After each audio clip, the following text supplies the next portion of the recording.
Okay, so I wanted to try and basically react to this.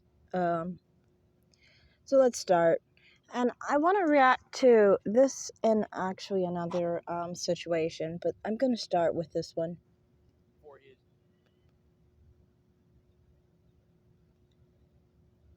his safety, self-defense. The judicial system will effort answers as the 84-year-old gunman pleads not guilty. Andrew Lester entering that plea this afternoon in a Clay County courtroom as he made his first appearance. I'm John Wolf. I'm Lauren Halifax. We also know that Ralph Yarl is not only walking, he's talking now as well. This lawyer says his progress can only be described as a miracle. Fox 4's Malik Jackson was in the courtroom today. He joins us now live from Liberty. Malik, despite the attention, the process today was as routine as it gets. Yeah, this Lauren, John, and Lauren only lasting about 20 minutes in total. Andrew Lester, who is charged with 2 felonies in this case, did not say much after he pled not guilty. But there is one thing clear: the Yarl family is not going to stop until they get justice. The courtroom so silent you could hear a pin drop as 84-year-old Andrew Lester made his first court appearance. This comes 6 days after the shooting of Ralph Yarl. Ralph attempting to pick up his siblings when he mistakenly went to the wrong house. Lester shooting the teen through the screen door, according to the state. The Yarl family hoping the process can move quickly, something they believe would go faster. Lester is behind bars. It's frustrating for the family that he's out on bond. We were hoping that maybe the judge would revoke the bond. Uh, we want this process to go as quickly as possible. The judge laying out those bond conditions that include no contact with the family. Lester cannot have any weapons and can't leave the state of Missouri without approval. The issue here was that he saw his blackness as a threat, and that mindset is dangerous. I don't get why people say that this has to do with race on the basis of. I don't get why they say that he was shot because he was black. That's one thing I don't get. Because I'm like, just because someone knocked on the door and they were crazy enough to shoot and try to kill someone because they happen to, knock on their door, why are you saying that that's based off of his race? One. And two, I don't get why it's seen as, oh, he was a threat because he was black. Why are you saying things through race always? Like, that's weird to me. That's just odd to me. I don't get it. And also, one other thing that's a little interesting. This person doesn't really look white to me, but we'll get into that later. The family and some in the community believing race played a major role in this shooting, something KCPD and the Clay County Prosecutor's Office said is a component. After the hearing, prosecutors said they will push to move this case as swiftly as they can.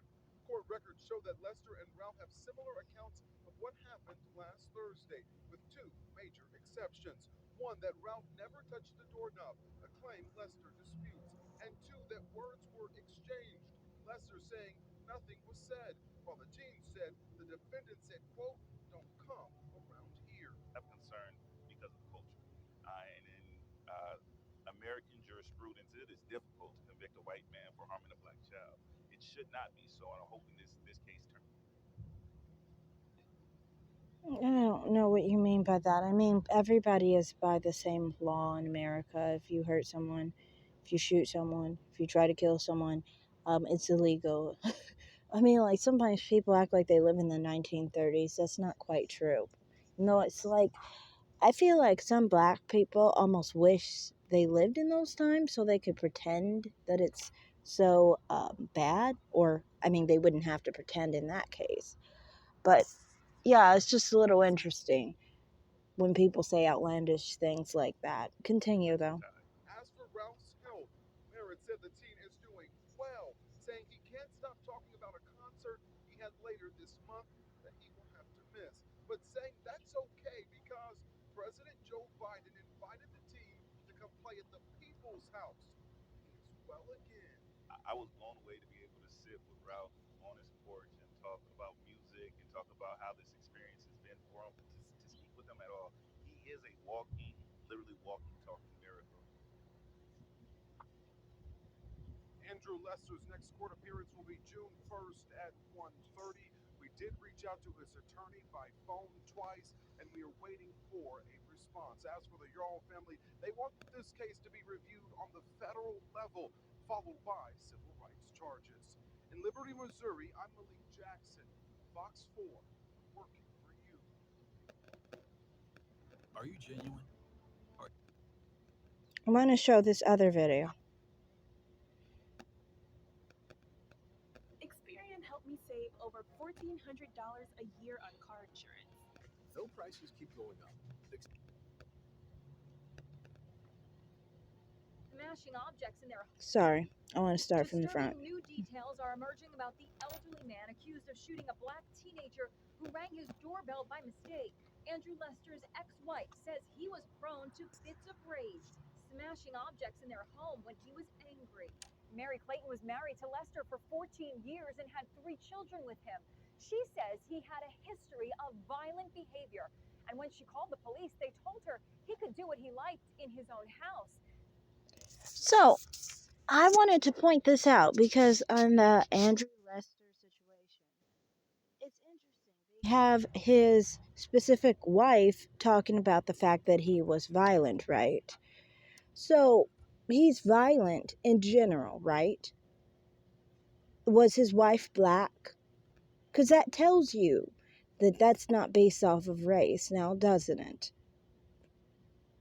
That's what I don't get. Like, the story that she's putting forth a story that he's a violent man. He is quick-tempered.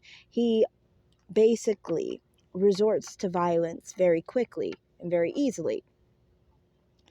And he doesn't really have much restraint when it comes to his temper. So, if that's the case, then you can tell that's not based off of race. I'm not saying what he did was obviously legal. It was obviously illegal. But my point is that you saying that he's specifically quick to temper and he's quick to, react implies that he doesn't do things based off of race, but he's specifically just a violent man. That's very different than doing it on the purposes of being black. So I just wanted to point that out here. I want to point out something else in this. She now lives in California and hasn't spoken to the retired airline mechanic for decades. I was always scared of him. It doesn't surprise me what happened.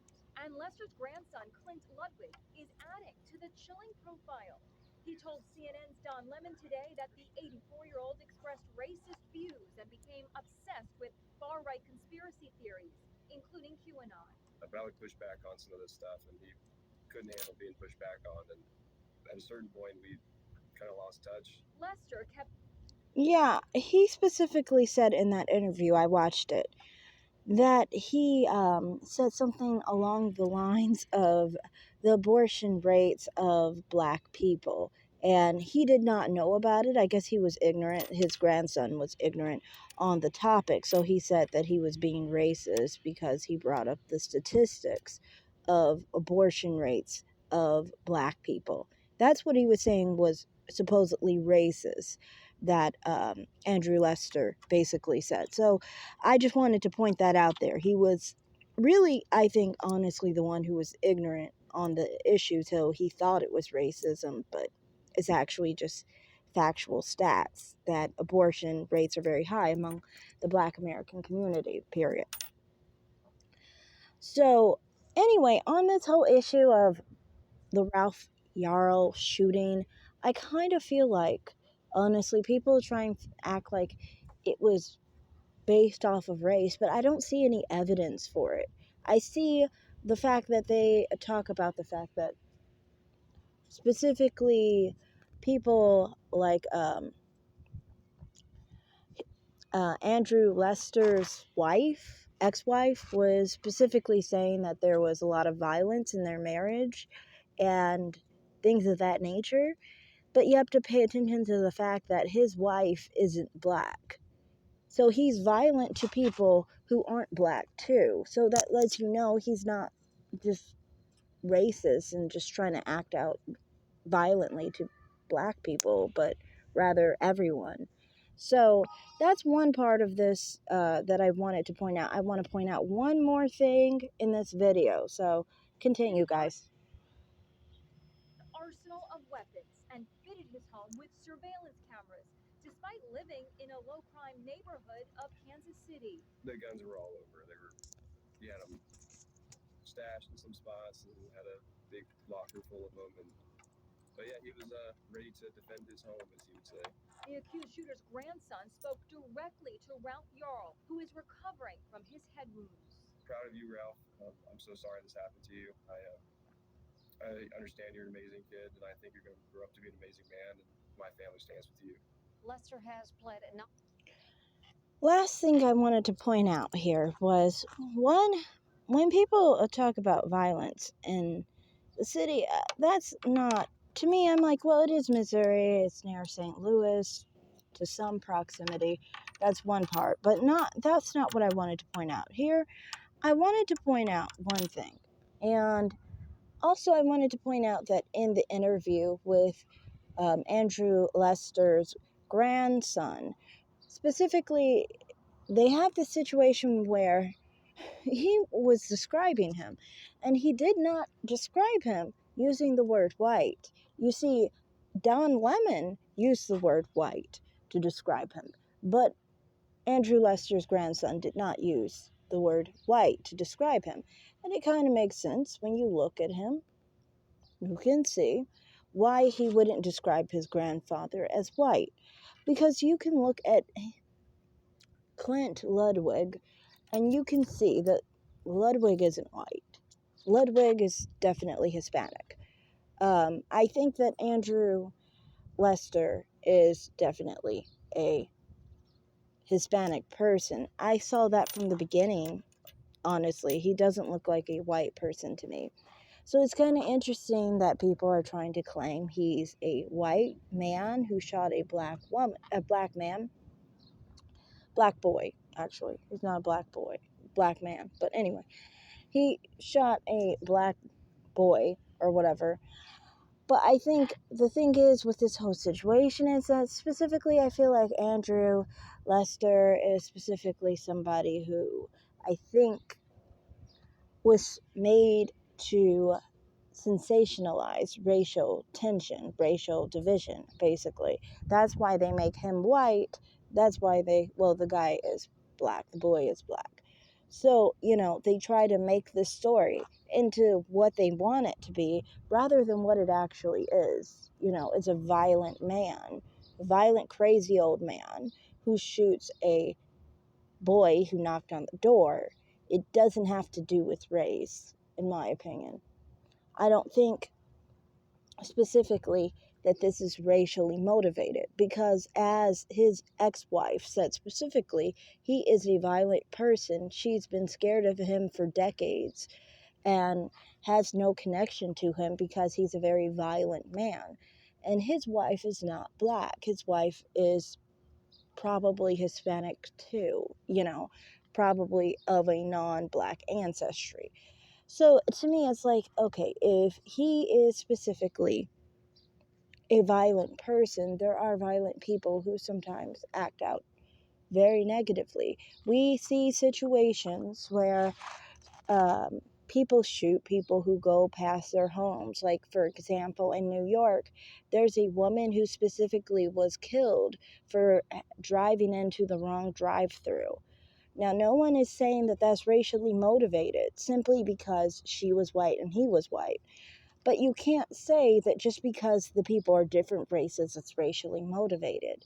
So that's my whole point in this. It's just that I don't see the evidence saying that it's specifically racially motivated. I see that people are just saying that his political standings are specifically conservative, therefore he must be racist.